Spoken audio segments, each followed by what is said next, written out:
Well, good morning, everybody. Happy New Year. We have a busy agenda this morning, so we're going to go ahead and get the meeting started. Clerk, would you please call the roll? Good morning, everyone. If you can please make your selections on your tablets.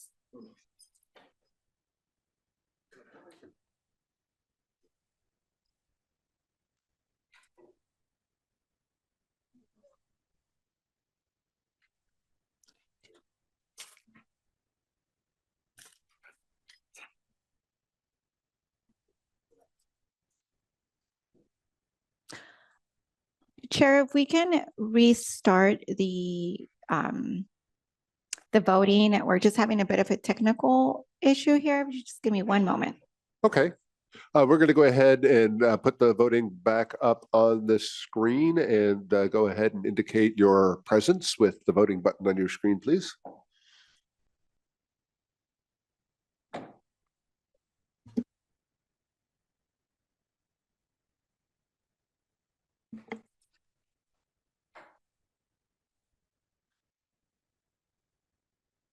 We still have a few members that need to vote.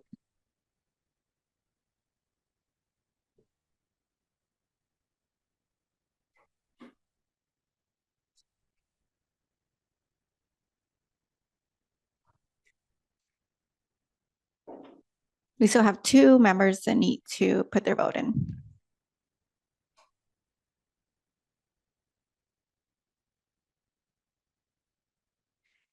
We have a quorum with 13 members present and 2 members absent.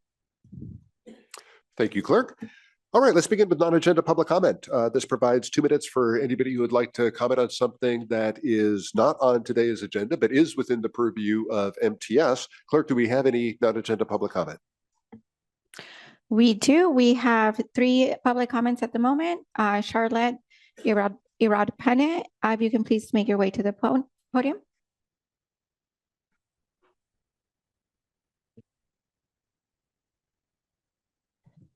Good morning. Happy New Year.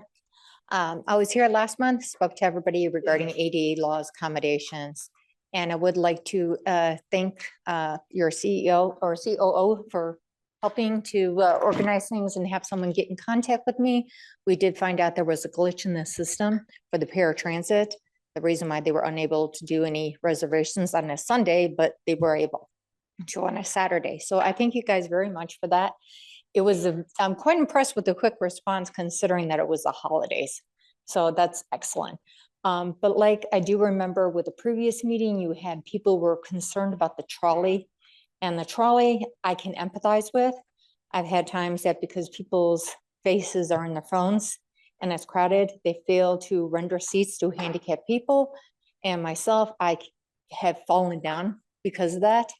And I don't know if there's any way you guys can try to come up with something that maybe, you know, they could have their headphones set on. They're not going to hear them saying that we're coming to a stop, but to just maybe block their phones from even being used so they can pay attention and render seats when needed.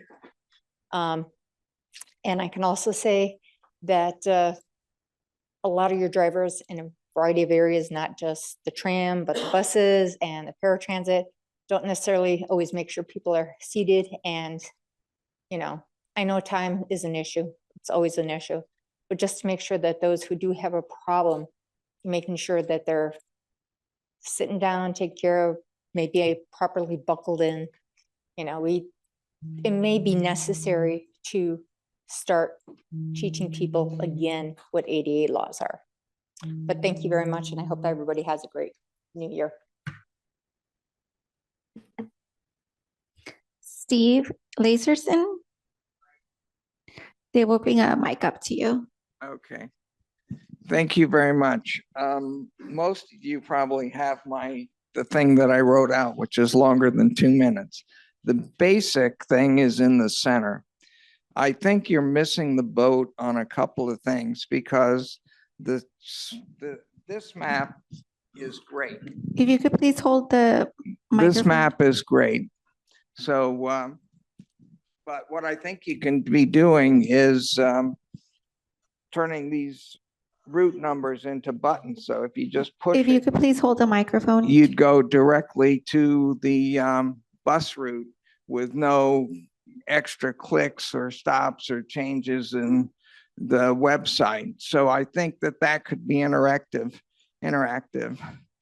So the other thing that the AI could do, if you add AI to your system here, because you've got a great listing service, but a lousy use service, is that the AI once could calculate some things and tell you the most efficient way to go somewhere. And that's, you know, like the second thing that I have in there. The other thing is well,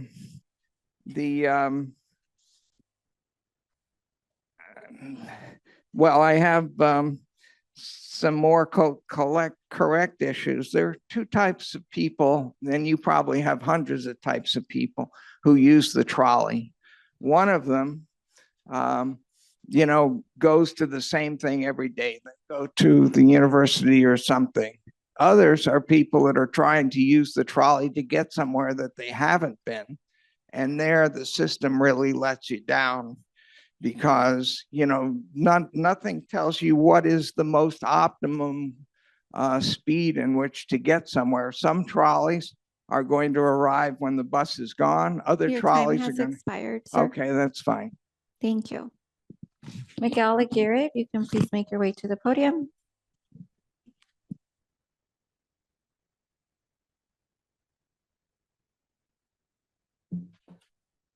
Good morning, everybody. My name is Miguel Aguirre, managing partner for the Grand Central West, also known as the McDonald's Trolley Station in San Isidro. Happy New Year. I'm here to really urge this board to initiate a bid, an RFP for management of the public property that's currently not being operated very effectively by the private transportation activities. I've been contacted recently by a number of our stakeholders in the region, very well known to everybody here, and they're just wondering why San Isidro needs to look the way it does. And I think it's overdue. This recent weather really highlighted the travel conditions confronted by the elderly, children in the rain, cold. It's really pathetic if you ask me, and I've been there 40 years. Private property was taken for a public project and it has been mismanaged. Now we've got the World Cup coming. The whole world is going to be looking at this world's busiest border crossing, and we can do much better. So I just wanted to come here, kind of spur of the moment, to let everybody know I'll be doing a further outreach, more in depth. It's, the history there is very well documented. I know many of you, I've spoken to many of you, and I welcome any opportunity to discuss this further before our next board meeting here. Thank you very much. Chair, that concludes public comments. All right, thank you very much, Clerk. Thank you to our public commenters. Let's move on to our consent items. The consent agenda includes items 3 through 10. Clerk, is there any public comment on this morning's consent items? We have no public comments, Chair. Okay, do we have a motion to approve the consent items? We have a motion from Director Hall. I will second the motion to approve the consent items. Is there any further discussion on the consent calendar? Seeing none, Clerk, please call the roll.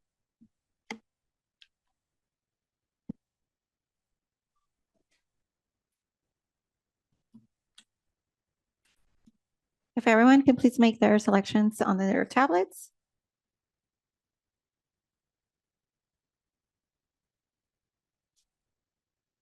Chair, the motion passes with 13 members voting yes and 2 members absent. Thank you, Clerk. All right, we'll move to item 11. That is the election of a chair pro tem as well as committee appointments. The ad hoc nominating committee met and nominated board members for various positions. All of you members of the board have been distributed a sheet with the slate of MTS committee and outside agency nominations. that the ad hoc nominating committee is presenting to you for your consideration this morning. In some cases, the nominating committee made nominations based on requests from board members. In other cases, the nominating committee kept board members in their current roles. There are also a couple of committees where the nominating committee did not make a recommendation. We'll take nominations from the floor for those. One is the Accessible Services Advisory Committee. We'll take nominations from the floor for a chair in a couple of minutes here. The other is the Sandag Regional Planning Committee. We'll take nominations from the floor for a committee representative and for an alternate. Typically, when we have nominations from the floor, board members just nominate themselves if they are interested in serving in a position. But first, we're going to take public comment on this item. After we hear public comment, we'll take nominations from the floor for the two committees that I just mentioned. Then we'll have discussion on the full slate of nominations, and then finally we'll take a vote on it. So clerk, do we have any public comment on the slate of nominations? We have no public comments, Chair. Okay, we will then take nominations from the floor for the two committees mentioned previously, the MTS Accessible Services Advisory Committee and the Sandag Regional Planning Committee. Who would be interested in chairing either one of those committees, the Accessible Services Advisory Committee or the Sandag Regional Planning Committee? If I might let you know that we set the schedule for the Accessible Services Advisory Committee with the chair. So it would be on a schedule that would be suitable for whoever decided they would be willing to be the chair. And then we staff it as well. So you would have people that would assist you in that matter. So What are the days it's going to meet? What are the days it meets? typically in the past, the chair has set it for 1 o'clock on the day of a board meeting so that they didn't have to commute back and forth. But that again, we could set it's flexible, and it meets 3 or 4 times a year.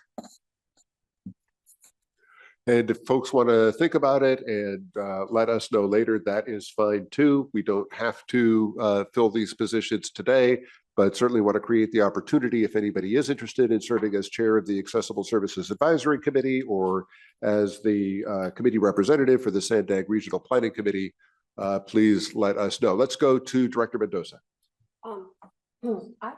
I could serve on the Regional Planning Committee as either the representative or the alternate. Okay. But I will be, there's four meetings a year. I will be out of town for the first meeting, which is January 30. So I just won't be able to go to that one, but I could go. I checked my calendar. I could go to the other 3. Very good. Thank you, Director Mendoza. Okay. Let's go to Director Leyva Gonzalez. I nominate Council Member Cesar Fernandez for the alternate for Sandag Regional Planning Committee. And in addition, for the chair for the MTS Accessible Service as Advisory Committee. Okay, so we have a nomination of Director Fernandez for chair of the Accessible Services Advisory Committee and alternate to the Sandag Regional Planning Committee. Director Fernandez, do you accept those nominations? I do. Thank you. Okay. Does that need a second? We do not need a second for nominations, but thank you for offering. Let's go to Chair Pro Tem Montgomery Stepp. Just procedurally, do we need a nomination for Councilmember Mendoza for the Sandag Regional Planning, or was her affirmative volunteering enough? I think it'd be fantastic if you were to nominate her. I nominate Councilmember Mendoza for. I second. Okay. Okay, Right. very We're about good. to finish. Any further nominations, Director Leyva Gonzalez? Yes, Chair. Thank you, everyone, for letting me continue to be the MTS rep at Sandag. However, previously I had an arrangement with the previous alternate. Sandag has 2 meetings a month. Because I'm a part-time elected, I have a full-time responsibilities at work. I could only commit to 1. So if the alternate could commit to the first meeting of the month, I can take the second. All right, excellent. I love how things just work out sometimes. All right, Thank that's you very good. much. That's Thank you, good collaboration. Councilmember Moreno. Okay, so let's let me just confirm where we are in this. I see no other members wanting to speak regarding the two unfilled openings that we have. So I have for the Accessible Services Advisory Committee, that would be Chair Fernandez. And for the Sandag Regional Planning Committee, that would be Director Mendoza as the committee representative and Director Fernandez as the alternate. Okay, that fills out the slate. Any other comments on the slate of nominations that you have in front of you?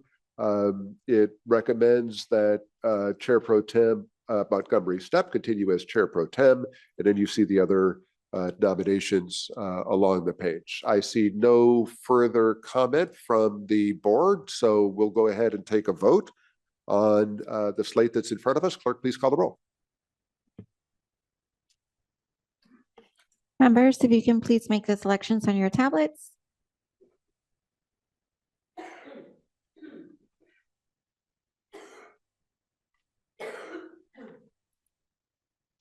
The vote passes with 13 members voting yes and 2 members absent.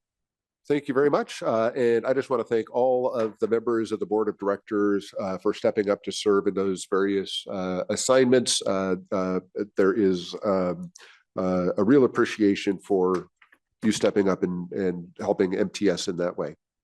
All right, item 12 is a public hearing on Route 910, which is the Blue Line Overnight Express Bus.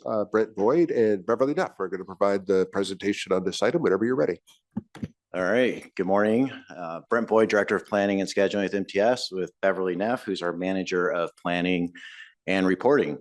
And we're here to present about the Route 910, which is the Blue Line Overnight Express Bus, which is the bus that parallels the Blue Line during the times that the Blue Line cannot operate due to freight operations. This was implemented last January as a pilot project, and we need to come back within a year to present the Title VI report and do a public hearing to make it a permanent part of our system. And that's why we're here today. So as a little background, the Blue Line is really the workhorse of the system, as I think most of us know. It carries about 80,000 people per day, which is about 2/3 of all the trolley riders and 1/3 of all the MTS riders in the system. It's one of the highest ridership light rail lines in the entire country. It's hard to know exactly what it is, but we think it's probably the second busiest line in the entire country. And if it was its own system, it'd be the 5th largest system in the entire country. So the numbers that the Blue Line puts out is just amazing. But one issue with the Blue Line is it cannot operate overnight due to freight operations. We have to have a 3-hour window for freight to operate between downtown and San Ysidro, and that's been true since implementation of the trolley system. And one of the issues with that is the ridership first thing in the morning from San Ysidro is always the highest ridership trip. The chart that you're looking at here is ridership by trip, starting on the left from the first trip in the morning at 4:19 a.m. and then continuing throughout the day. And you'll see that the ridership is highest on that very first trip. And as the years have gone by, the last several years, we've been making that trip a little bit earlier by 5 or 10 minutes over the past several years. And no matter how early we make it, it's still the busiest trip, and it's an overcrowded trip. So there's definitely demand for earlier service, and that's where the Route 910 came in. So we established this last year. It's a limited stop express service. It basically operates every half hour during the overnight periods, stopping at key locations. You'll see here on the map, San Ysidro, Iris, Palomar, 24th Street, nearby Harborside and Barrio Logan stations, and then several stops in downtown San Diego. Essentially, it operates from southbound after the last trolley arrives at Santa Fe Depot. So it's about 12:30 a.m. to 3:30 a.m. southbound from Santa Fe Depot, and then northbound between the last trolley at night and the first trolley in the morning, about 1 a.m. to 4 a.m. from San Ysidro. We started out with 7 trips in each direction over time, looking at the ridership and making some operational adjustments. In January, we were proposing 5 trips southbound and 6 trips northbound. In terms of the timeline, this pilot was approved as part of SB 125 funding in September of 2024. The pilot was launched about this time last year, And now we're getting on the 12-month deadline to bring it back for a public hearing and present the Title VI. And what that means is if it's approved today, then it'll become part of our regular network. It'll become part of our regular Policy 42 evaluation and reporting guidelines. And at that point, I'm going to turn it over to Beverly to talk about some of the performance. Good morning. My name is Beverly, and I'll be going over some stats for the Route 910. On your screen right now, we have the ridership for the pilot period. It's all 12 months of the pilot. As you can see, the trend is generally upward. Towards the end of 2025, there was a little bit of a dip, and I think that's mostly due to severe weather and the holidays, but generally it's still projecting upward. We've served over 75,000 passengers so far with the pilot, which is an average of about 7,000 passengers per month, or over 220 passengers per day. This number may not seem as high as some of our other routes in our system, but that's considering that this is an overnight bus route. It only operates between midnight and 5 a.m. and only about every half hour with very limited stops. Despite it being an overnight route, it's still outperforming all of our other express routes. As you can see on the charts on your screen, the red bar represents the 910. The blue bars are all of the other express routes in our system. And the black bar is an average of all of the express routes combined. The top chart shows that the Route 910 has a lower subsidy per passenger, and the bottom chart shows that it has the highest passengers per in-service hour. Both of these numbers are what we want to see. We want to see more people on the bus, resulting in lower subsidy for MTS. Now that this pilot has concluded, Policy 42 requires us to complete a Title VI analysis as well as a public hearing. The Title VI is a federal statute that provides that no person shall, on the grounds of race, color, national origin, be excluded from participation in, be denied the benefits of, or be subjected to discrimination under any program or activity receiving federal financial assistance. As you can see on the map on your screen, this was the result of the analysis. The orange line depicts where the 910 travels. The blue shaded areas are lower income than our MTS service area average. The pink shading is higher rates of minority, and the purple is an overlap of lower income in addition to higher minority. The Route 910 primarily travels through the purple areas, meaning that it serves lower income and higher minority than our MTS service area average. The main purpose of the Title VI is just to confirm that there are no disparate impacts or disproportionate burden on lower income or minority groups. And we've confirmed that there are no disparate impacts or disproportionate burdens with the implementation of the 910.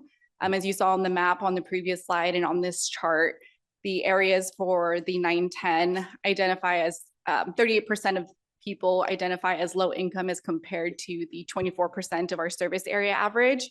And nearly 82% are minority compared to 59% of our service area average. The full Title VI analysis report is included in your board packets for your reference. In addition to the Title VI, we also had to do this public hearing, which was advertised on all of the bus stops on the Route 910. It was also published in newspapers and online. We did receive 3 comments in advance of this public hearing, which have been included in your board packets. It was a mixture of support and opposition for the route, and all 3 of those have been included for your review.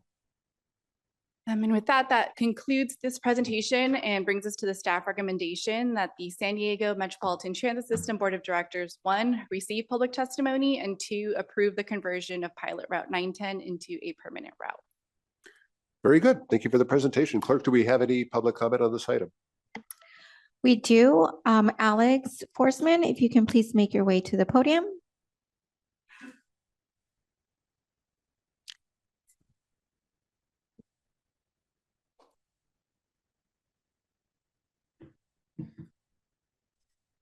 Hi, my name is Alex Forsman. I am a community member of the city of San Diego, and I'm here to speak about the importance of having overnight transit service. Having access to public transit has enabled me to participate in many school activities, sports, work shifts. However, currently our existing transit system shuts down way too early.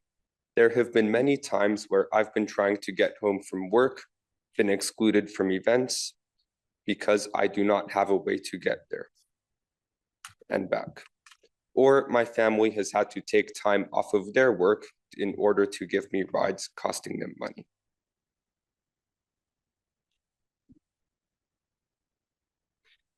Everyone at some point will likely become unable to drive naturally due to aging. This means that we will all need alternatives to drive. We will all need alternatives to driving, even late at night, and Route 910 is a step in the correct direction. Cutting the route would be cutting access to public transit for people who need it most, which would literally be cutting them off from opportunities and would exacerbate the existing climate crisis. Is ensuring equitable access to transit and following through on our climate goals too much to ask for? Thank you for your time. That concludes public comments, Chair. Thank you, Clerk. Thank you to the public commenter. We will now open board discussion on this item. It is an action item, so we will need a motion. We'll begin our conversation with Director Bush. Yes, thank you, staff and members of the public for speaking. Really excited about the results of this. This is has been a great pilot, and I'm really pleased to see the growth. My question on the trajectory of the growth, can you go to the slide on what that's been, and kind of wanted to see what that trend is, what you guys expect. I don't know if it's like kind of percentage month over month, like what's that growth trajectory like that you? Yeah, so generally it's been increasing month over month. You can see that from the chart. The one dip was kind of in September. We're not really sure why that happened. Over the holidays, like November and December, that's natural to see a little bit lower ridership, and that's probably the case for all of our routes. So I'd expect that the ridership keeps growing gradually. I see no reason for it not to. It's been really interesting seeing some of the patterns. We expected the highest ridership trip to be the last northbound trip before the trolley starts in the morning, and it's really the second trip before the first trolley. Why? We don't know. I think it's because the first trip is close enough to the first trolley that people might just wait for the trolley to get on it. But it's really provided some benefits in terms of capacity on that first trolley for sure. And we had overloaded crowds previously. Now it's still busy, but it's not at capacity. Previously, we used to have. Now we run our trains out of service southbound before coming northbound. Previously, we ran them in service southbound first. That's one of the reasons we were able to start service earlier northbound on the trolley, was we deadheaded trains down there.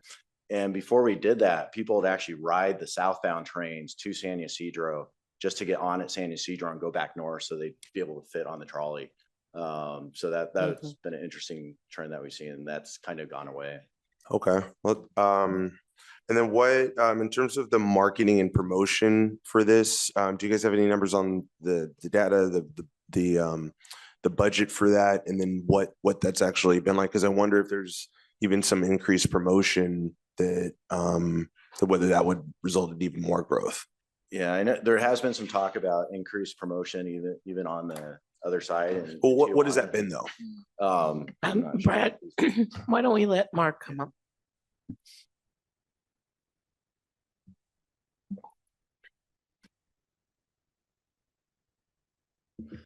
Hey, good morning, board. Mark Olson, Director of Marketing and Communications. And we have done 2 waves of outreach and promotions right when it first started in January, as you can see. And then we also did another wave in the fall. So you can kind of see that spike, and maybe it had something to do with our marketing and communications, but we were out there on the system. We were down in San Ysidro. Really what we felt was most effective was talking to people and working with our passenger support representatives down there to let people know that it's an option. So we've done a lot of our marketing efforts have been around the San Ysidro area. So we can grab those people right before they're about to get on the trolley, let them know about this new service. And so it's really kind of that on the ground marketing efforts that we've been doing. We've also looked at doing some digital advertising across the border on some of the billboards that they have in Tijuana, and also radio advertising as well on Spanish radio stations. So, we've kind of done a marketing mix of efforts, and we'll continue to do that. We think there is a lot of growth opportunity here for this route. Okay, well, yeah, no, thank you, Mark. I appreciate that, because I think that a lot of people still know about this, and I think there's a lot of opportunity here. So for even National City, very working class, and a lot of people work at the airport at some of those off hours. So that's where I see like some increased promotion, and whatever we can do as a city to help kind of promote that. I could definitely do a better job promoting this. So yeah, I'd definitely be open to spending some more on that. I think we would see a return, especially looking at those trends. And then do we know what the ridership looks like where folks, their destinations are going? Is it the airport? Is it downtown? Like where's people's ultimate destinations? It's really spread out. So I mean, the bulk is getting on at San Ysidro for sure. But they're certainly not all coming to downtown San Diego. What percentage would you say? To downtown, or what percentage are boarding on San Ysidro versus the other stations? I would say probably like 60%. Okay. Yeah, probably about 60% at San Ysidro. And then I would guess about half of those are coming all the way into downtown San Diego. The other half are going somewhere in between San Ysidro and downtown. So I think when it was implemented, it was really thought that everybody would get on in South Bay and take it to downtown. And that really hasn't been the case. There's been a lot of inner stops at lot of activity at stops between San Ysidro and downtown. And we can provide the ridership by stop to you if you'd like. Oh yeah, if you could. Yeah, I don't want to take over the whole time for this, but no, I really support this. I'm really pleased to see the growth, and I think there's a lot of potential. There's more, I think, marketing we could do, and so yeah, if you guys could just provide those numbers so that we can kind of see what, where we can promote or where we can take advantage of this more. And I like the fact too that there's it's not at every station too, because that slows things down. So I like that it's like basically every city has a stop. So at those hours. And to plan the route, there's a lot of outreach with existing trolley riders, identifying where this could be best used, and also looking at existing ridership data. And that's how the stops were determined at the beginning. Great. And then I just recommend always, if you guys can talk to the drivers, because they're the ones that interact most with our riders. I think that'd be great. Thank you. Thank you very much, Director Bush. Director Moreno, sorry, you were actually on the lights first. Thank you. And thank you for the presentation. Route 910 has been an incredible asset to the portfolio of services that MTS provides. I've been a big proponent of increasing our ridership and looking for opportunities to increase the base. I've also talked about the need to look for business opportunities in customers that already use our services. And I think Route 910 is an example of combining these two ideas and creating something our customers need and actually want. So ridership has been climbing, as you mentioned, every single month for this route. Compared to the first 6 months of service, ridership increased by 31% in the first 6 months. That is bananas. That is so awesome. And as you mentioned, so far, 75,000 passengers have used Route 910. I do want to reiterate that every month, around 7,000 people get on Route 910 and about 220 a day. I think this shows that MTS can still create routes that both our existing customer base and new customers are able to take advantage of. These numbers, I think, speak for themselves. Route 910 is not just a route, but a model for how we can grow and adapt. And I think just your answers, right? Your assumptions that folks that are coming from the border are going to go into downtown. It would be fascinating to peel the onion a little bit more and see where are they going, like, what is the route that they're going to the most after that? We know what a powerhouse the border is for MTS. I think it's 50% of our customers I'm wrong, it's 40 of our customers actually are, American citizens crossing the border. So I really appreciate MTS taking a look at this, executing it, having it, throwing it out as a pilot program, it being so successful, and us moving this forward. And I look forward to us doing more of this innovative work, even though it's not innovative, but it really is thinking, I think, outside of the box and pushing and pulling. With that, just thank you, kudos to staff for all the hard work. Kudos to the bus drivers that are working overnight. Thank you for that hard work. And I'm happy to make a motion on this item. I believe it is an actionable item. Yes, it Okay, is. so I'm happy to make a motion and just keep us updated on what it is we're seeing. And I'm looking forward to the marketing that is going to be done. And I believe I heard Councilmember Bush say, and maybe this was my interpretation, but the outreach maybe, although I am a proponent of, the San Ysidro border area, we also need to look at other areas that we need to target, and maybe some of our really cool social media stuff that we're doing, bring them on board and have them go in to those networks of areas and have them do more exposure for us. So, but thank you. Thank you very much. I will second that. Okay, thank you, Director Moreno. We have a motion from Director Moreno, a second from Director McCann, and we will go to Director Euler Rivera. All right, thank you, Chair. Thanks for the presentation and work on this. I'm going to echo a lot of what my colleagues said. I just really appreciate that we designed this around people's real lives and not just the templated schedules that currently exist. The folks who ride this, it really will is making and will make a huge difference for those who have not yet learned about it, but will.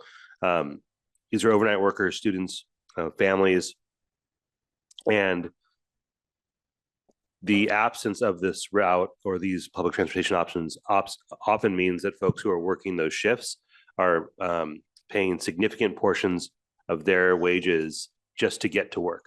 And so the folks who are either taking a taxi or Lyft or Uber, that was eating into what they would bring home each day, or it was very disruptive to family, and that meant waking up in the middle of the night to drop someone off to work. And so I just really appreciate that this is a tangible way to improve folks' lives, and very hardworking folks at that. So thank you again for looking at this as an option, and I too am very supportive of making it permanent. Thank you, Chair. Thank you, Director Euler Rivera. We'll go to Director McCann. Yes, thank you very much for their presentation. And as we know, the blue line is one of the most used lines in the entire MTS system. And by thinking this and being innovative of making sure that we can help people, because we in society are essentially 7x24, and being able to meet those needs, seeing what our customers want, as we've proven and you've proven, over 75,000 passengers have already attended, and this brings them the opportunity to have safe, good, reliable transportation to get to work or to get to other events where it's needed at an affordable cost. So thank you. Thank you, Director McCann. We have a motion then from Director Moreno and a second from Director McCann to adopt the staff recommendation. Seeing no further discussion on this item, clerk, please call the roll.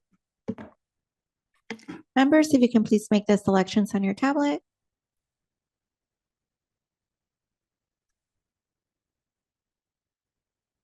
Chair, the motion passes with 13 members voting yes and 2 members absent. Thank you very much, Clerk. Item 13 is an opportunity for the board to weigh in on autonomous vehicle passenger service. Samantha Leslie is going to provide the presentation. Feel free to begin whenever you get settled in.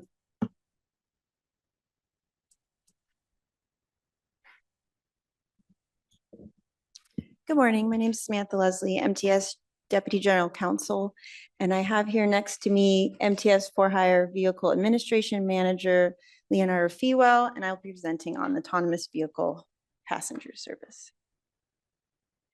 So autonomous vehicle passenger service are vehicles that are self-driving or are driverless. They're using sensors and software to navigate and operate on roads. And when an individual might ride hail or request through a mobile app passenger service for a fare, it becomes autonomous vehicle passenger service. And in part, they're both regulated by the Department of Motor Vehicle, DMV, and the California Public Utilities Commission. The Department of Motor Vehicle is mostly focusing on the vehicle itself, meeting certain safety requirements. And when a company wants to conduct commercial passenger service, they would then need approval from the CPUC. And the ride hail piece is very similar to a transportation network company like Uber or Lyft. And similarly, CPUC is this exclusive regulatory body for those types of services. And right now, there is no local regulation allowed of these types of AV passenger service. It's preempted by the state. What MTS for-hire vehicle administration does, we do regulate certain local for-hire vehicle services. So those are the areas that aren't regulated by the CPUC. That includes taxi cabs, non-emergency medical vehicles, jitneys, and low-speed vehicles. And through agreements with 10 cities, many of which are the jurisdictions here represented by the board, we will have and conduct for-hire vehicle regulation to ensure it is safely operated and meeting certain consumer protection measures. Recently, you may have seen on the streets or in the media that Waymo began testing its autonomous vehicles with a safety driver in the region, and then shortly thereafter started to announce that they would be operating commercial passenger service in the city sometime in 2026. We at this time don't have any specifics on exactly where they plan to operate or when, but we have heard these reports, as well as the Taxi Cab Advisory Committee kind of receiving and understanding these reports, became concerned of what impact it may have. The Taxi Cab Advisory Committee is a committee under MTS that is comprised of various taxi cab stakeholders and is chaired by the MTS board member, Ela Rivera. And they're responsible to provide MTS staff and the board guidance and advice and feedback on specific taxi cab related issues. And in response to the reports about Waymo coming to San Diego, an agenda item was included at the November 19th, 2025 TAC meeting to discuss. The Taxi Cab Advisory Committee mentioned and provided some feedback on concerns relating to loss of jobs, impact on the number of passenger trips they might have, what an impact on the industry in total, and some comments about how it seems unfair that the state is getting to make these decisions and isn't using local input to deciding whether or not they be deployed in a particular jurisdiction.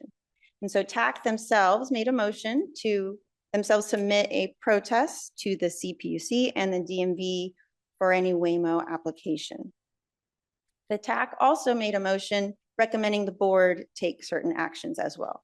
This included supporting a resolution urging the state to allow local control to decide whether or not autonomous vehicles could operate in any particular jurisdiction. They recommended that the board take a protest to the CPUC and the DMV regarding Waymo's application to operate, and to prohibit driverless vehicles from operating at the airport in order to protect public safety. So today's action is to review and receive a report on these TAC recommendations to the board and provide direction to staff on what position you would like to take in regards to autonomous vehicle passenger services generally, and specifically any action relating to Waymo's potential operations in the region. So for the first piece of tax recommendation to the board, they recommended the board support a resolution urging the state to restore local control and allow those communities to decide whether or not autonomous vehicles could operate in their jurisdictions. A draft resolution is included at attachment A of this agenda item, which includes some of the feedback we received at TAC in support of this action. And I also did want to note, we did take action at our December 18th board meeting and added to our legislative agenda to support any legislation allowing cities or the county to have a say in whether or not these kinds of services were deployed. The second piece of tax recommendation to the board was to protest Waymo's DMV application. So we have contacted the DMV and learned that when they're reviewing applications to test or deploy autonomous vehicles, it's a kind of desk review, administrative review process. They don't formally offer an opportunity to provide a protest or public comment. When they're reviewing this, they're just checking whether or not it meets their minimum requirements in processing. And we also learned that they had already approved Waymo's authority to do driverless testing and deployment operations in multiple areas in California, including San Diego County. So there might be some limitations on specifically submitting a protest, but we can explore what other ways we could communicate to the DMV any position taken by the board. DMV also said that the next step in order to actually conduct commercial passenger service is to then go to the CPUC and apply and receive their appropriate authorizations to conduct those services. And at the CPUC, we did learn that they do offer an opportunity to protest applications by companies like Waymo. And we reviewing the website and seeing what that looks like, it seemed like there was, a way where a protest could look like a letter of support or a letter of opposition, kind of justifying, here's the policy concerns or objectives, kind of like a position statement letter. And there was also examples of a protest that meets specific minimum CPUC requirements and general orders, more technical nature. You'd have to have specific grounds that you would have to allege in order to be considered a protest, such as this application doesn't meet this specific statute or this specific CPUC requirement, or this application has material errors in its data or analysis or calculations. So a little bit more in-depth review. We don't have existing experience doing that kind of review in depth of an application or in depth of these CPUC regulations. We may or may not need outside counsel or consultant if we decide to do that direction, or could use existing staff resources if we decide to do what seems like a lot of the other organization individuals did, which is more of like a position statement. Waymo has not yet applied to the CPUC. We have not heard when that would occur. We do know, though, that after an application has been submitted, it appears 20 days is what you have for an individual organization to submit a protest, a very quick timeline to turn around. The last recommendation from the TAC was to support prohibiting autonomous vehicle passenger service at the airport. And this could also maybe similarly look like a position letter or other way we could communicate to the airport the board's concerns or position on this area. And with that, the staff recommends the board review TAC's motion regarding autonomous vehicle passenger service and provide its preferred position and course of action related to these services in the region, which could include adopting a resolution as seen in attachment A, and or authorizing the CEO to participate in potential proceedings with the CPUC or the DMV, if any, to communicate its position, to authorize the CEO to communicate our position, the board's position, to the airport, and or provide direction to staff regarding any alternative course of action, or to take no action. And with that, I'm happy to answer any questions. Thank you for the presentation. All right, let's see if we have any public comment on this item, Clerk. We do. We have 4. Peter Zishi, if you can please make your way to the podium.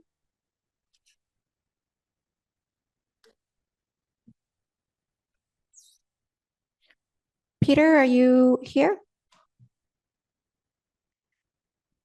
Mikhail Hussein, if you can please make your way to the podium.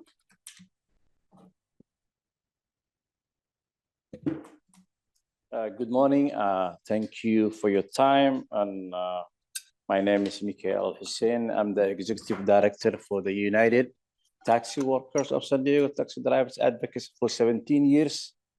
And I know this board actually work a lot of times, but today I'm here in support of the recommendation and to adopt the resolution. That's the reason I'm here today. So if I put a little bit content on this. When you put a robot taxi on the road and you are asking San Diego taxi drivers to compete, that's a machine, you know, it doesn't need gas, it doesn't need anything, and it doesn't get tired. And that's not fair competition. Everybody knows that. Waymo talks about safety, efficiency, and convenience. And they claim that the self-driving taxis and San Diego will complete or do the existing, and they can go by hand. That's not the case, you know, and you're taking away the hard-working people there. You know, we already exaggerated this, you know, that Uber and Lyft is around and taxi, and nobody makes money. Everybody's complaining, and we are doing a good job serving the community, the elderly, the visitors. We are better than human being is better than anything else. So we do a lot of work, and we deserve to be safe on this situation. And I'm asking MTS to give them extra power, maybe to regulate, because they are the one who regulated us for decades. And I'm asking MTS to give that power to regulate the Waymo in San Diego. And I want to thank you for your time. Thank you so much. Matthew Fish, if you could please make your way to the podium.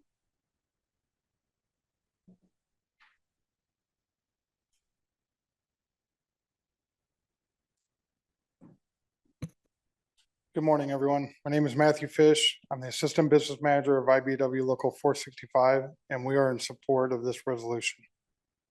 Thank you.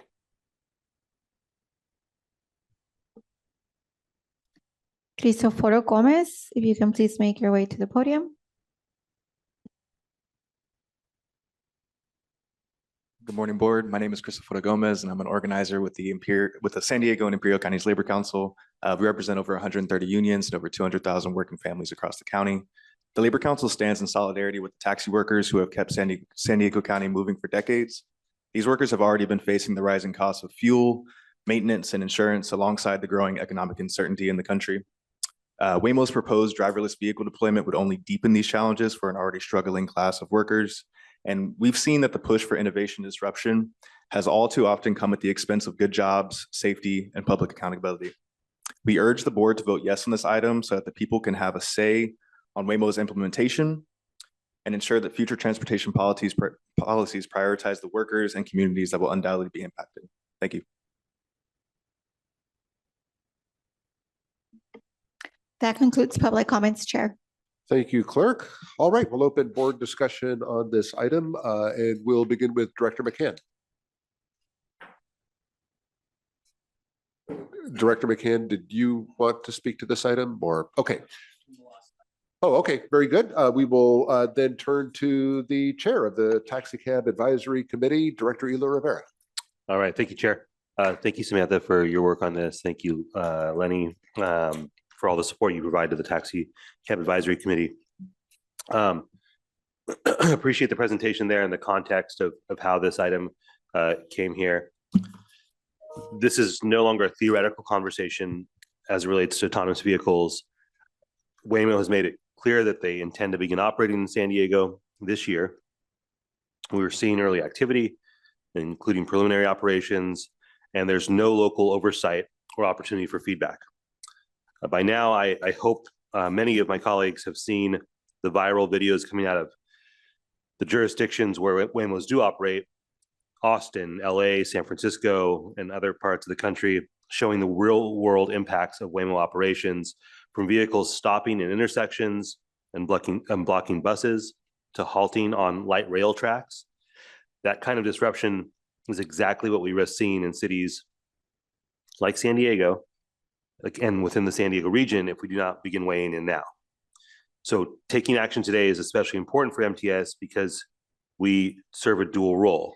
We're both a regional transit operator and, as Samantha explained, the MTS for-hire vehicle administrator, which regulates taxi cabs from 10 cities.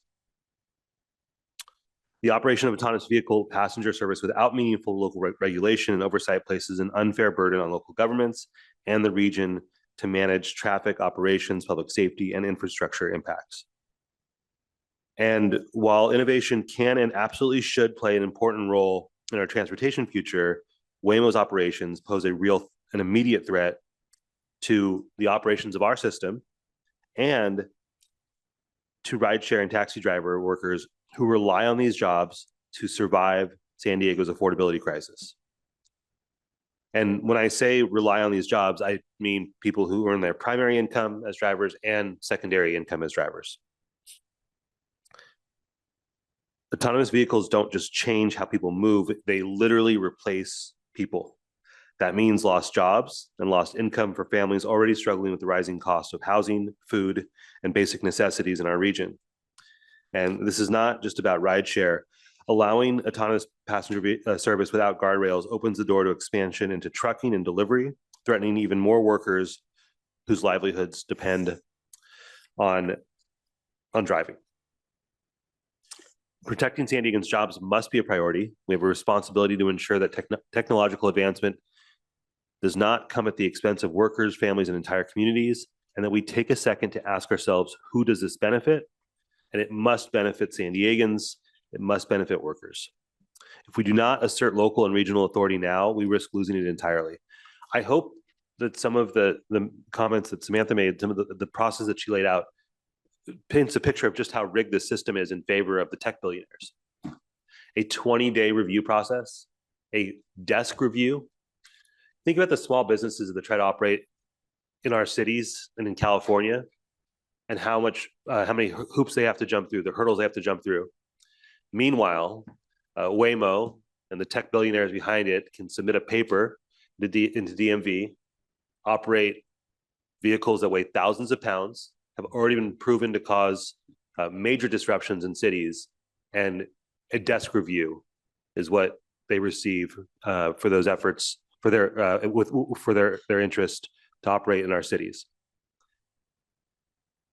So this local control part is real, it's important, and I think it's one of those things that should cross any partisan lines and we should all agree on. I support a commitment to legislation that ensures local control and regulation over autonomous vehicles. And if full control over general operations is not possible, then we should pursue authority over where these vehicles operate, when pickups occur, and under what conditions. Just like any other vehicle, it's important to acknowledge that state legislation has already been introduced and failed, not because communities were wrong or didn't want to have a say, but because heavily funded corporations were able to outspend local voices. That reality makes it even more important for agencies like MTS to step up. So as Waymo is going through the process to get permitted, for today's action, I ask that we submit an official protest to CPUC. MTS staff should conduct further research, connect with other cities, and work directly with CPUC staff to fully understand the process and strengthen our regional response. And so with that, Chair, I will move to adopt Resolution 2026-01 and authorize the Chief Executive Officer or her designee to participate in potential future proceedings at the California Public Utilities Commission or the California Department of Motor Vehicles, to communicate the board's position statement or concerns regarding autonomous vehicles to passenger services, and authorize the CEO or her designee to communicate the board's position statement or concerns regarding autonomous vehicle passenger services at the San Diego International Airport.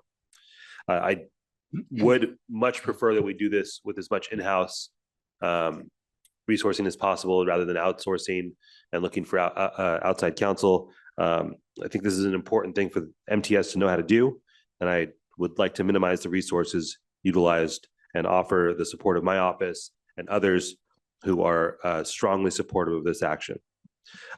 This approach allows us to engage proactively while clearly standing up for workers, local control, public accountability, and protecting our operations. Thank you, Chair. Thank you, Director Ela Rivera. We'll go to Director Foster. Yes. Oh, sorry about that. Yes, thank you, Chair, and I will second the motion. All right, Director Fleming. I'm actually opposed to this motion. I get concerned about the outside influence of labor unions into this. I hear the comments about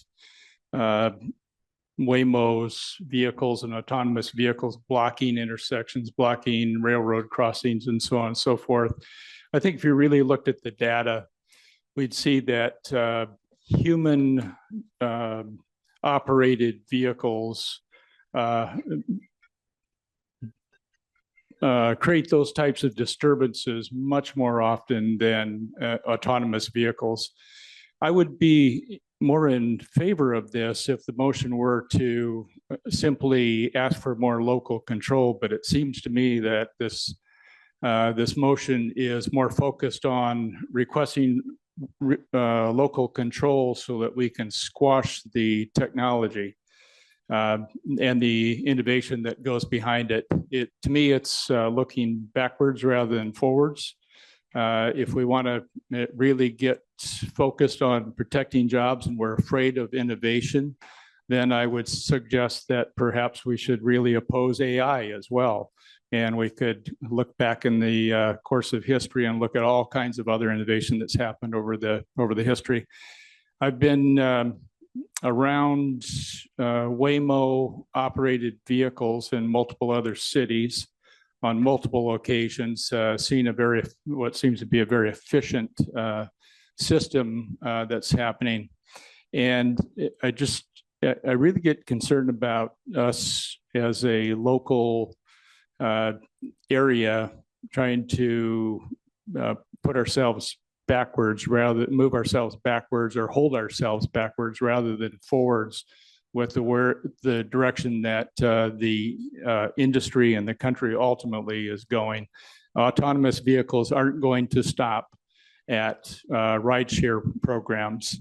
We've certainly, I would assume we're all well aware that the vehicles that we go down and buy, you go buy a vehicle today off of any car lot, and they're moving more and more toward that, whether they're helping you correct because the vehicle sees you getting close to crossing the line and it's moving the vehicle back over, automatic braking, on and on. This is certainly part of the future, and I think the future is now. So I will be voting against this. Thank you, Director Fleming. Director Mendoza. I had a couple of questions, but actually Director Elo Rivera answered them regard to the safety issues in other cities, and it sounds like there are considerable safety issues. You answered my questions, yeah. My other question is the part of the resolution that deals with the San Diego County Regional Airport Authority. Is that prohibiting vehicles like Waymo at the airport, or is the airport proposing their own autonomous vehicle? Like, are they going to have their own autonomous vehicle operations to move people like around the airport from one terminal to the other? Is that what the resolution is referring to, or is it the Waymo vehicle type vehicles? The draft resolution doesn't consider that topic. I'm not aware of any of myself aware of airport I'm not plans for either. Autonomous vehicles to shuttle around passengers. Councilmember Mendoza, just if I may, this is intended specifically for Waymo type autonomous vehicles, not a people mover from one terminal to the next. Right. We have a member of the Airport Authority Board here who can speak to what the airport's working on. I won't do that. In terms of intent of what's in front of us, it is in no way whatsoever intended to impede the airport's ability to move folks from one terminal to the other. Certainly not for this agency to move people to and from the airport, but individual vehicles operating autonomously. That's what this aims to oppose. Okay, thank you. That was my concern. So yeah, thank you. Thank you. Thank you, Director Mendoza. Let's go to Chair Pro Tem Montgomery Stepp. Just briefly, I was going to say, just based on the airport's perspective, and they do know that we're reviewing this today. So far, the airport's position is, kind of waiting on the CPUC, which currently does not allow for these types of autonomous vehicles within the San Diego International Airport facility. But if there's no, as of now, there's not too much of a conflict.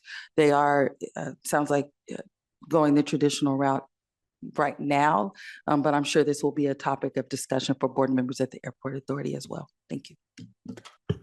Thank you, Chair Pro Tem Montgomery Stepp. Director Elo Rivera, did you have further comments? Just a couple of things I want to quickly make sure I mention, because I think they're fair questions. The data piece is important, and it is true that Waymo's record in terms of certain types of crashes is excellent. I don't want to dismiss that.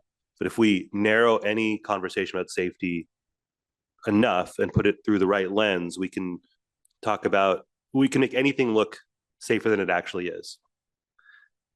And I think that there is manipulation of the data by Waymo and the supporters of these technologies that make them seem safer in the big picture than they actually are.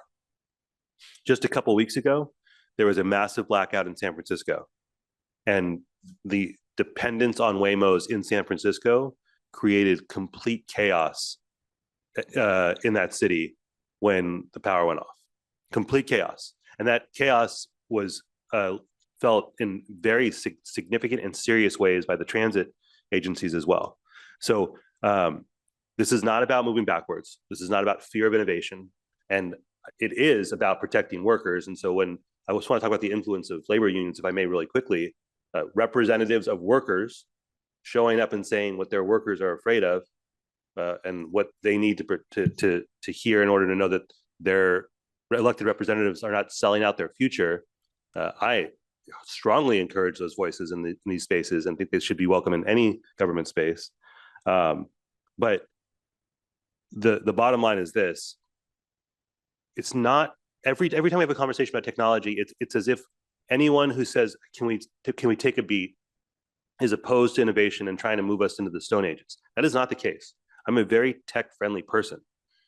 What we're trying to do is demand that when these innovations occur and these changes are made, that actual, regular, common people benefit from it, not billionaires only. Because as it's currently designed, this is what's going to happen. Waymo is going to swallow up the market. It's going to push every regular driver out. And I guarantee you, they will not be charging less at the end of that process. We already saw this with Uber and Lyft. They used unfair business practices to push taxi drivers out of the industry. Their rates are now higher than ever. Their share of those rides is higher than ever. So the passenger loses, the driver loses, and the only winner there are rich people. So I am fine telling rich people, wait a minute, you got enough money for now. We're going to figure out how this is going to work for us from a safety perspective and from a worker perspective. I don't think any city in this region can afford to have folks have the plug pulled from their income overnight. All we're asking is that cities and local authorities have the opportunity to make this work for our people. So I want to make that part clear, because time and time again, when I push back, I keep hearing this fear of innovation, that we're going to move backwards. That's not what this is about. It's about demanding that people be prioritized, and that's not happening right now. The state is badly missing when it comes to their lack of engagement on this issue, and that is a direct result of the influence of money.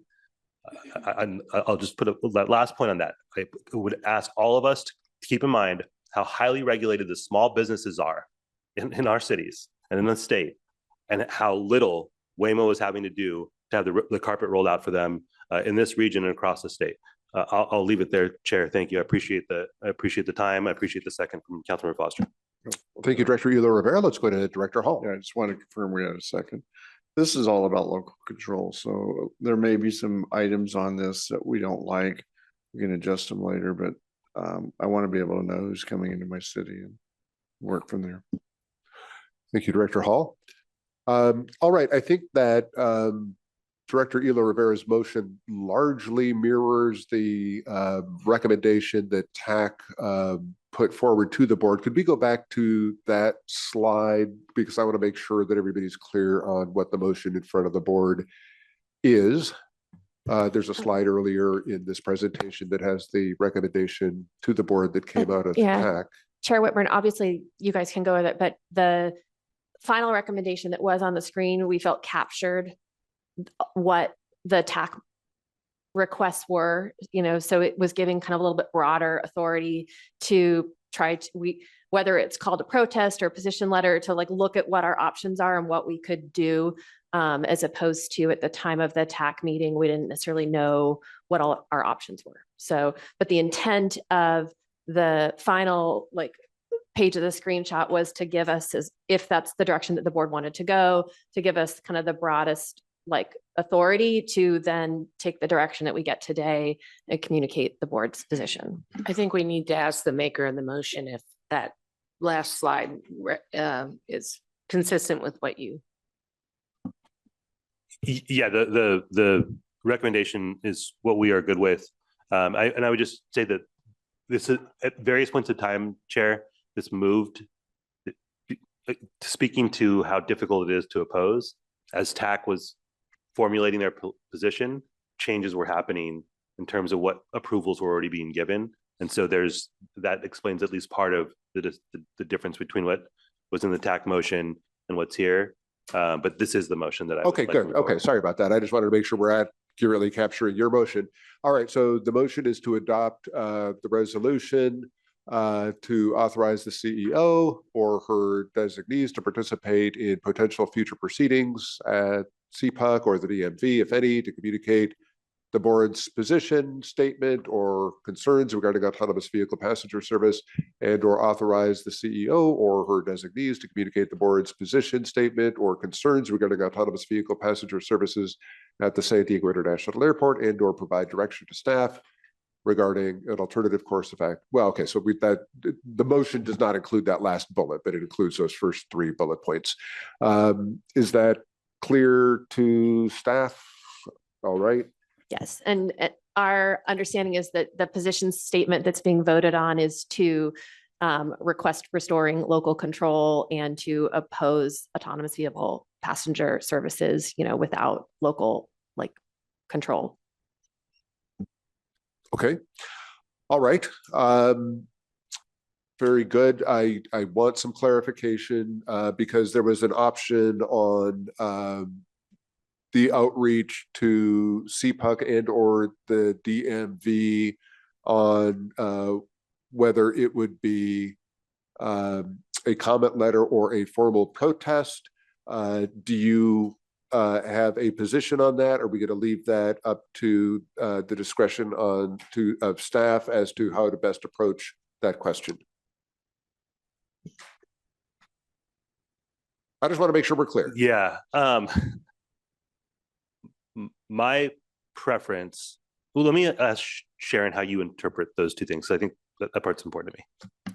Well, not knowing exactly what the formal steps are to be a formal position of oppose in the hearing, I don't want to say right now what that would look like as opposed to, I think opposed letter, position letter is what we've been seeing coming out of some of the other agencies that have been submitting opposition in their own cities.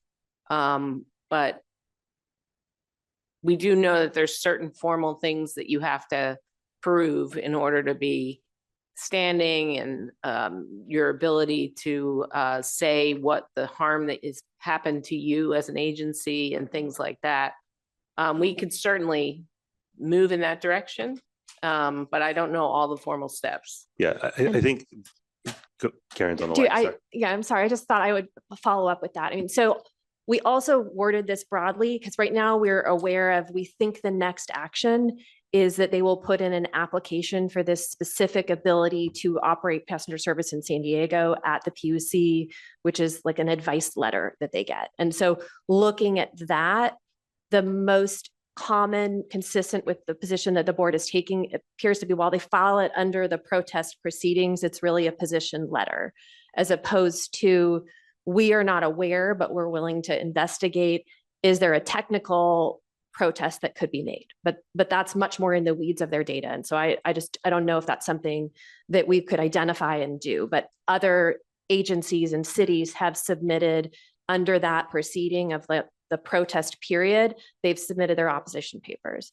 But I also would interpret this direction of potential future proceedings would be if the PUC has a broader proceeding on autonomous vehicle passenger services, this would give us the authorization to participate in that, whether in that situation, we might actually be allowed to be a party or some other status. And so the first thing we see coming our way is this particular advice letter that we've been told that Waymo has to get before they're allowed to operate. But our kind of understanding was if the board took a position, they want us to kind of monitor, and that we wouldn't need to come back to the board to ask to participate in something else. But if that's not what you all wanted, let us know. That makes perfect sense to me. I appreciate that we were clarifying this. And then Sharon, I guess if I'm hearing you correctly, the baseline is the letter, and then kind of untangle what it would mean to engage in a different way. Again, I want to be sensitive to not needing to pull in in-house, or excuse me, outside counsel. And so I think there's a clear understanding that we're going to state the position. We're going to try to do what we can to oppose this at CPUC. It also does feel like a important thing for us to kind of learn how to do as an agency, given that this is only going to grow in terms of impact, not just for passenger vehicles, but for delivery and shipment as well. And that does not have an impact on MTS. And if the city of San Diego has already taken a position, I apologize, I don't know if they have, but if they do, we could share resources in the event that there was a much more formal protest situation. So the city took a position in our platform. Okay. Different than this. This is moving more quickly, and the TAC action obviously is driving this. Okay. Thank you. Any further discussion from the board? Everybody clear on what we're voting on? All right. Seeing no further discussion, then clerk, please call the vote. Members, if you can please make the selections on your tablets.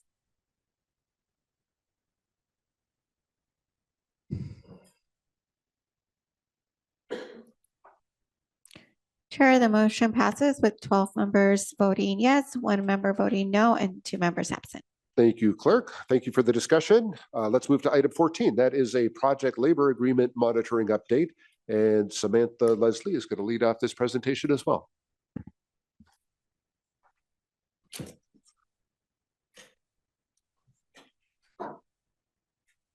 Good morning. Again, my name is Samantha Leslie, and I have here with me Katie Rich from the Solis Group. Katie and her team are MTS's third-party contractor monitoring our project labor agreement and ensuring it is implemented in accordance with its terms. Sorry, I don't know. Thank you. Through MTS Board Policy 66, it required MTS to enter into a project labor agreement and provide annual reports on how the implementation of the project labor agreement is going. MTS's project labor agreement was approved by the board in 2023, and it's an agreement between MTS, the San Diego Building Trades Council, and unions on a pre-hire collective bargaining agreement that establishes the terms and conditions of employment of labor on the project. Currently, it's being implemented on construction solicitations estimated to be over $1 million, as well as new job order contracts that are over $1 million.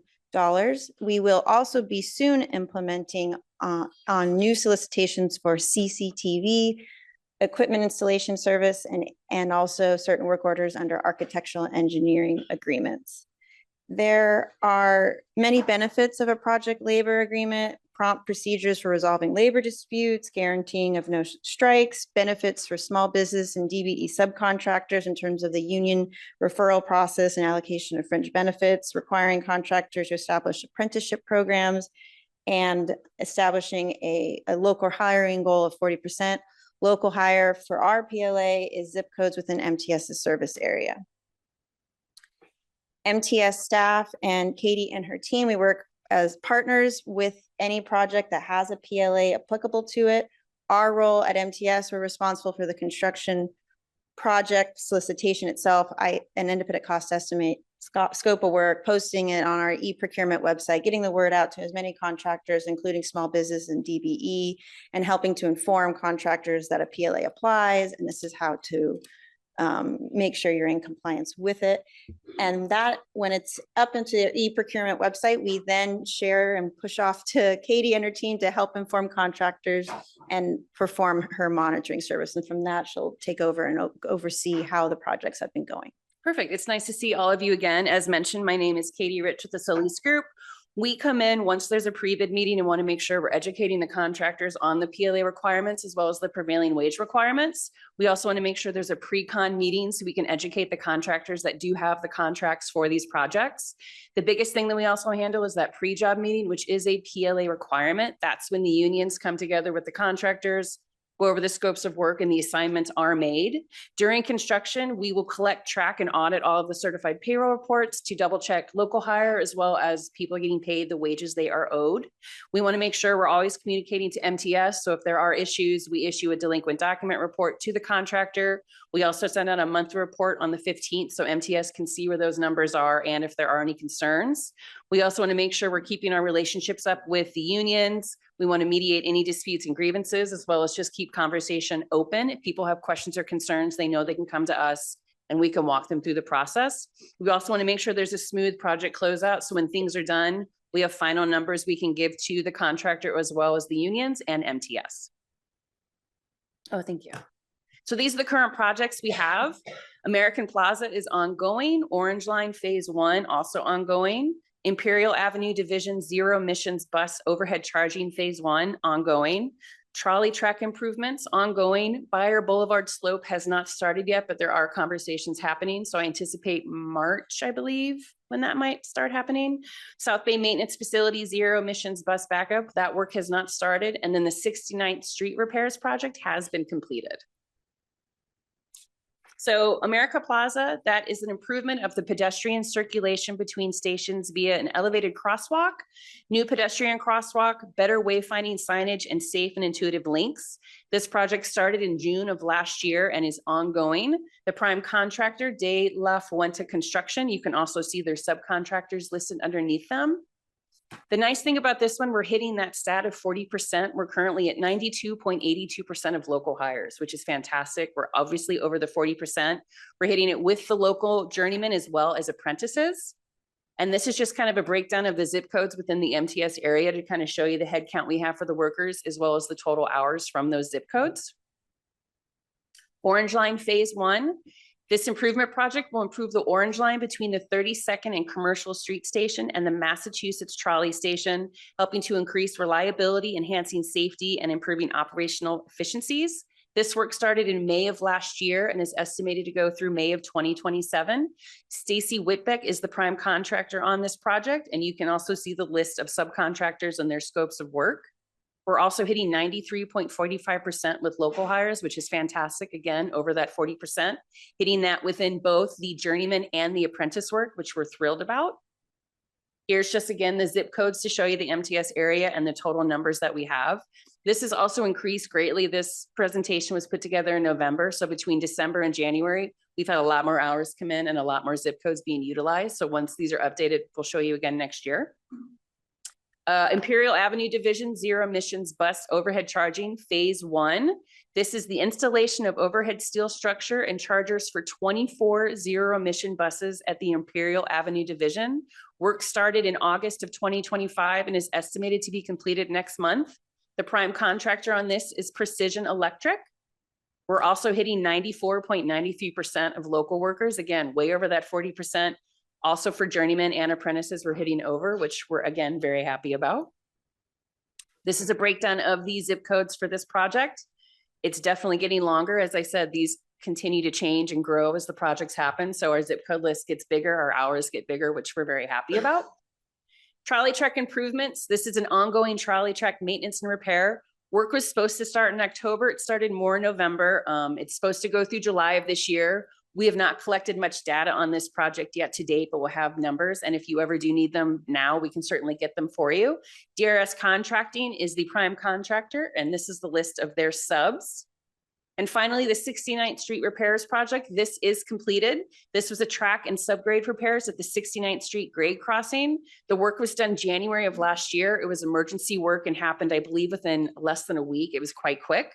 We were concerned about this one. We didn't quite hit the 40%, but we did get to 35.26%. So for a smaller project and the amount of hours of 94 total hours, we were pretty happy that we were close to 40%. This is just a breakdown again of the MTS zip codes for that project. We have some future PLA projects. Construction will be Orange Line Improvements Phase 2, traction power, substation construction, downtown parallel feeders. We have an upcoming design build procurement. It'll be the Grossmont Trolley Station elevator modernization. We also have non-constructions coming up, closed circuit television that Samantha mentioned, as well as architectural and engineering and construction management surface, which is also pending. We want to make sure with our future efforts that we just continue to maximize local hiring. That pre-job conference is non-optional. It has to happen for every single PLA project. That certainly helps with hiring goals and communication. We'll continue to target our contacts with contractors to help make sure they understand the PLA requirements as well as the prevailing age requirements. We want to make sure we continue to verify local hiring efforts. That's request forms, records of workers interviewed, as well as reviewing those certified payroll reports. We want to make sure we're introducing the contractors to resources, helmets to hard hats, and any pre-apprenticeship programs so we can work with the building trades on. And we just want to continue to do outreach. So that's going to be upcoming candidate referrals, as well as any kind of events we can attend to help represent MTS and these upcoming projects. Questions and comments? Thank you very much. Clerk, do we have any public comment on this item? We have no public comments, Chair. All right, thank you. We will open board discussion on this item. This is an informational item, so there is no motion necessary. We'll begin our conversation with Director Dillard. Thank you. And I appreciate all of the amazing work that you gave forth this morning. I'm happy to hear, especially about all the employees that are local right here in San Diego. And that's so important for our region. And so I really appreciate you making those efforts and staying focused on that. I had one question on page 19 regarding the Orange Line. I know that a portion of that runs straight through La Mesa, which is the city that I represent. And I'm wondering if you could, not necessarily today, but get me the figures of the costs that we have invested in La Mesa. I know you have a range here of 53 to 56 million. And I'd just like to know if there's an approximate amount of money that you could share with me that was spent in La Mesa. Is that possible? We can work with the capital, the director of capital projects and get you that information. I appreciate it. You can email me that. Okay. And I would appreciate it. Otherwise, thank you so much for all of the work. Excellent job. Thank you. Thank you. Thank you very much, Director Dillard. All right, seeing no further board discussion, we will thank you again for the presentation. But before we go, let's turn over to Director Foster. I'm sorry. Thank you, Chair. Just a quick question and looking at the PowerPoint. I believe the Orange Line, if I remember correctly, let me pull it up really quick. I'm sorry. When you look at the chart, looks like slide 10, you have journeyman, you have apprentice, the heading doesn't change, still hours. So are we to understand at this point in the project, there's been no utilization of apprenticeship hours? Yeah, I think it looks like it got duped. I believe our apprentices were at maybe 1,100 hours and our hit was like 75%. I can make sure it's updated when it goes out. Yeah. I'd appreciate that. I just want to make sure that we are meeting our obligations. I understand, I would say typically they still have until the end of the project, but I just want to make sure. And can I ask this question? And I don't know the makeup of exactly who's signatory, who's not, who's working, but just in your site visits and certain things, any indication of any apprentices working unsupervised? I mean, we come across it every once in a while, and if they are, then they're owed restitution. But for the most part, people are being great about having apprentices, and they have to show that on the payroll as well. So we definitely counter check our center reviews and then what the payroll's showing, as well as what the work they're performing too. So it's not common, but it certainly does happen. Okay. And then just in regards to your systems that you use, are you on an electronic certified payroll system? Yes. What system do you use? Well, so the DIR is one aspect that we use. And then depending on the subcontractor, the prime contractor, it's either LCP Tracker or they just submit directly to us via Dropbox and we're able to review that way. Okay. All righty. Will do. Thank you. That concludes my questions. Thank you, Director Foster. All right, with that, we will move on to item 15, and that is our grants administration report. It's also an informational item, and Julia Tuer and Teon will provide this report.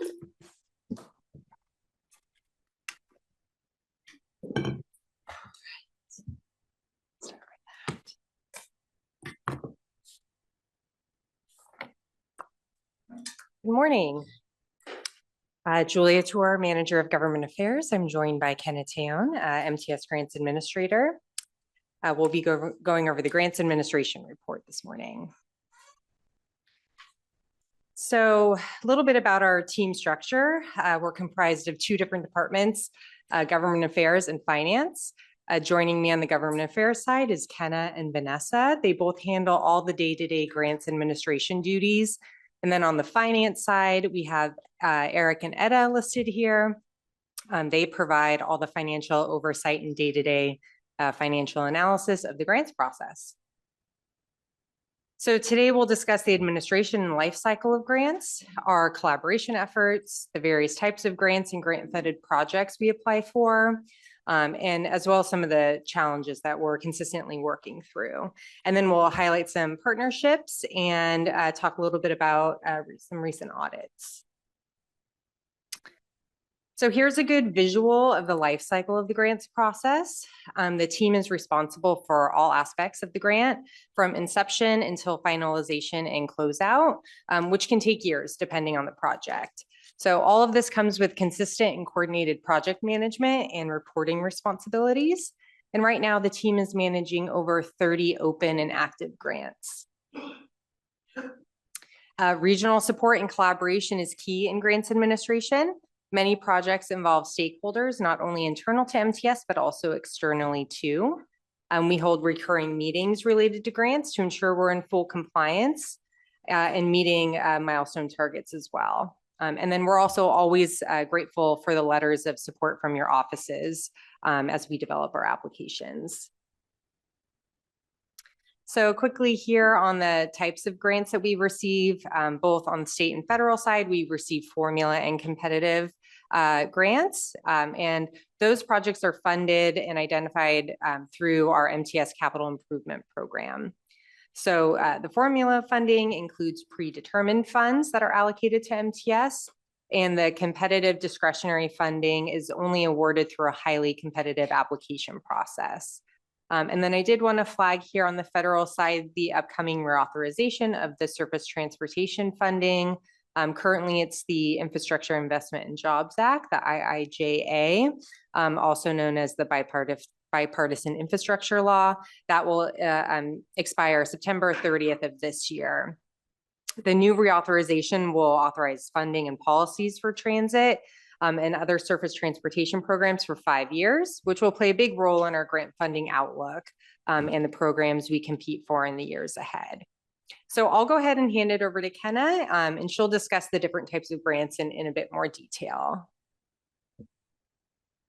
Good morning, board. Again, my name is Teon, and I'm the grants administrator.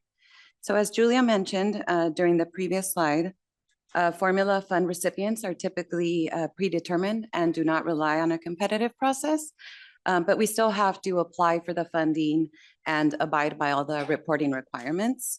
Formula dollars are built into MTS's budgeting process and are mainly utilized for preventative maintenance and state of good repair capital projects. This improves cash flow and allows MTS to draw down and close out the grants quicker, which is highly viewed upon with funding agencies. SANDAG is the region's designated recipient for the San Diego urbanized area for FTA formula programs. So SANDAG designates and distributes the funding amounts to both NCTD and MTS. And the funding split is primarily based off of service statistics. So for example, miles traveled as well as population and population densities. Oops. So this slide summarizes the stimulus funding opportunities MTS has pursued, focusing on those that have opened, closed, or changed during the fiscal year. This slide includes federal CARES Act funding and state SB 125 funding. These funds are one-time revenue sources that have helped maintain our system in state of good repair and support priority projects and services. In FY25, we submitted 9 competitive applications.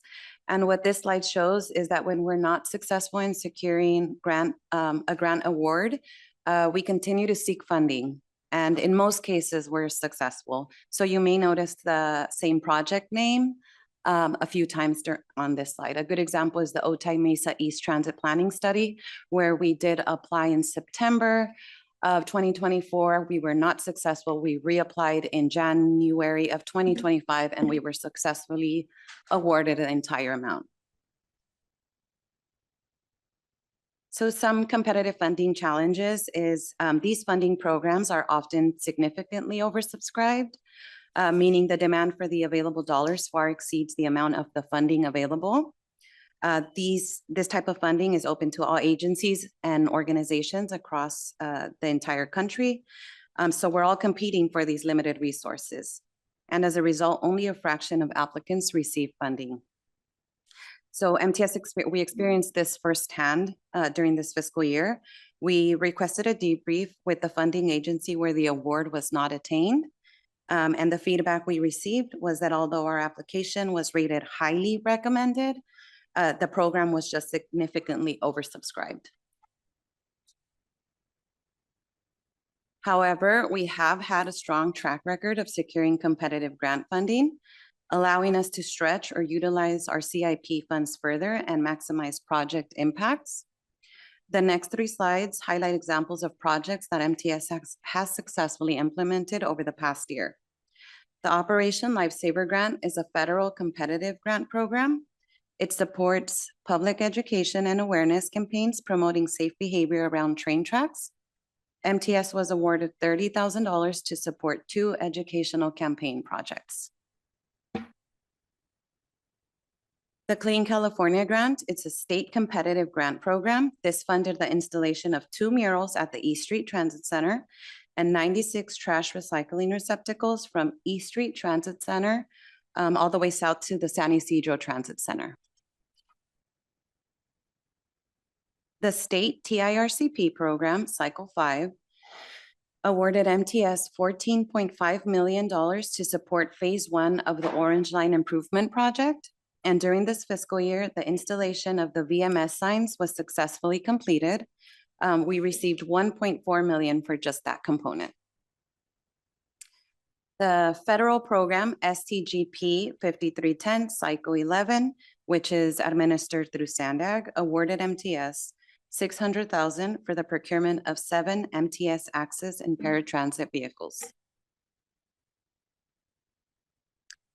Many grant applications require a transportation component. So during recent years, we have established new partnerships with organizations so they are eligible to apply to these grant programs. One program specifically is the ASIC program. In this fiscal year, MTS supported 3 development partners with their ASIC application submissions. And while MTS is not the lead applicant, we are considered an applicant partner.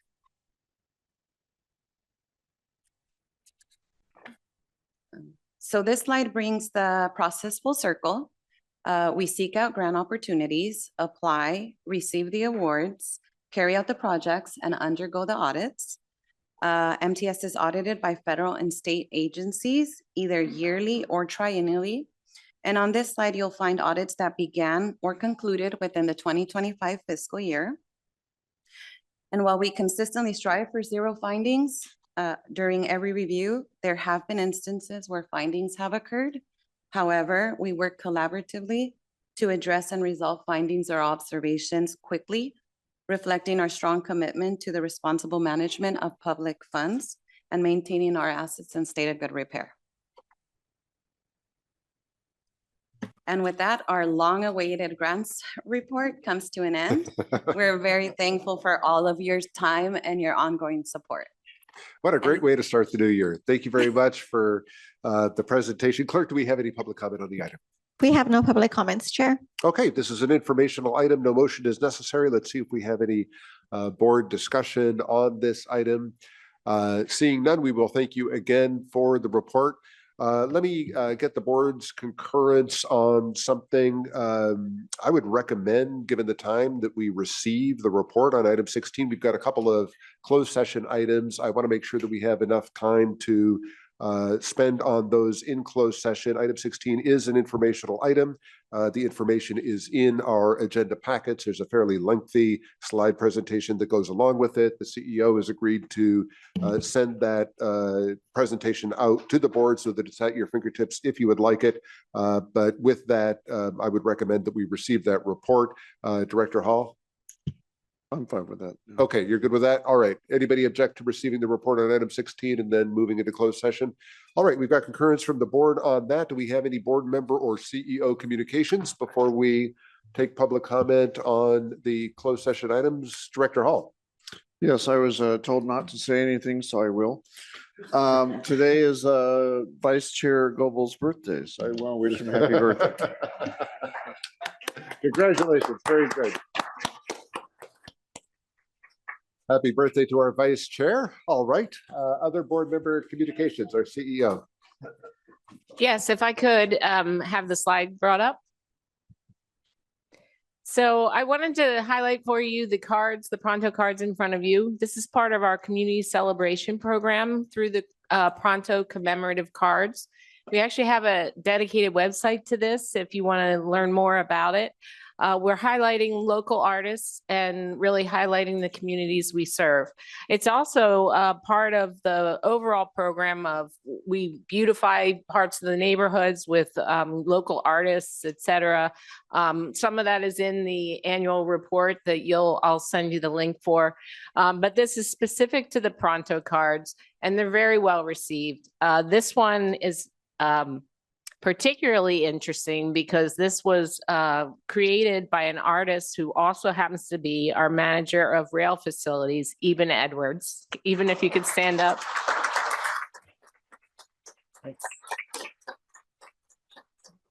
So this is for Black History Month, and Eben says Black history is American history, and the name of this is American Sketches. One of the people that you may not recognize is a local artist himself who happens to be Eben's father, Eddie Edwards, who also is very much involved with some of the local beautification projects, especially in Southeast San Diego and some other locations as well. So you've seen his artwork. You may not recognize who the person is, but he was an art teacher here in San Diego.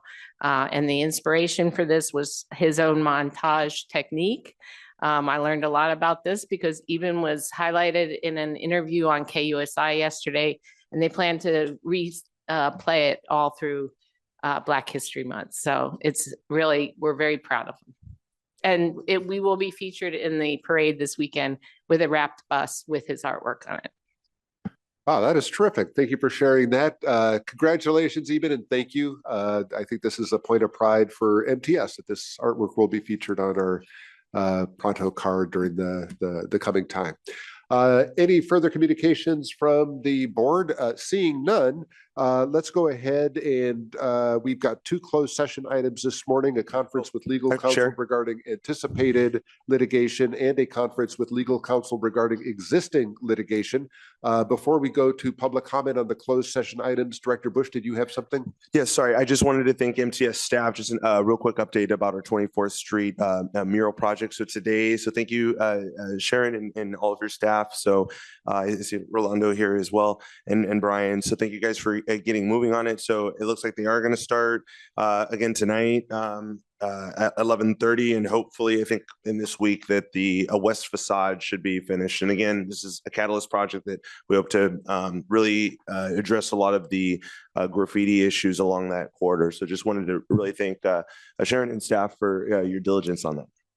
Thank you, Director Bush. Thank you to the team. Clerk, do we have any public comment on the closed session items? We have no public comments, Chair. All right, with that, the board's next meeting date is on February 12th at 9 o'clock in the morning. We will now move into closed session. Reporting out of closed session, agenda item number 21, closed session conference with legal counsel regarding anticipated litigation, one potential case. The board received a report and gave instructions to staff. Agenda item number 22, closed session conference with legal counsel regarding existing litigation and the Angela McGaff versus MTS case. The board received a report from legal counsel and gave instructions. Meeting has adjourned at 11:59.